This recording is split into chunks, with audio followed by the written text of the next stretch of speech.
I got a fan letter just the other day.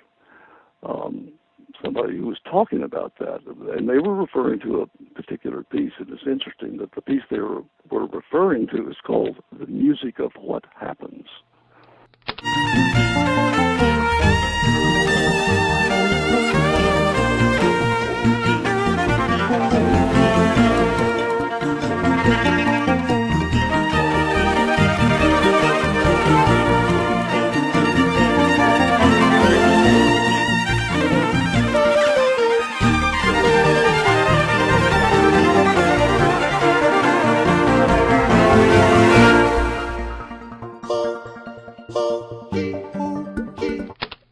And he said that when he listened to that piece, he thought it was always the first time that he'd ever listened to it, and he wanted to know why.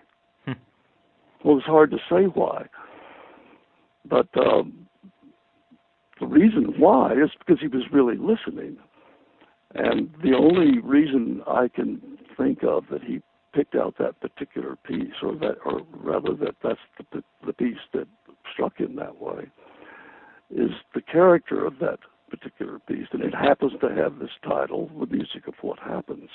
That piece happened. It just happened. It wasn't planned. It was accidental. The violin parts, which are a very important part of it, I had recorded against the background of that piece when I was working on it, and just for a completely different reason. I wanted to see if this particular violinist was comfortable enough in a studio situation. I knew he was great live, but I wanted to find out if he could work in the studio with the same kind of excellence that he demonstrated on stage. And he did, but I just happened to record those tracks against this piece because that's what I had up on my board, and I had no intention at all of using it for the piece. But later I was listening to it, and at one point, he did about 6 or 7 takes, and he was improvising. He didn't even want to hear the piece before he started playing against it. So I just kept recording tracks of him improvising against that piece over and over again, about 7 times. And later, a week later, I guess it was, I wanted to go back to that piece, and I wanted to listen to it. And I had left 5 of his faders up, I think.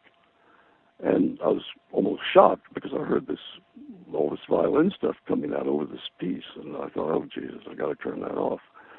And I listened a little more, and I said, there's something about that. And so I started exploring that, and I started taking out parts, putting in parts, moving things around just a little bit, using the violin.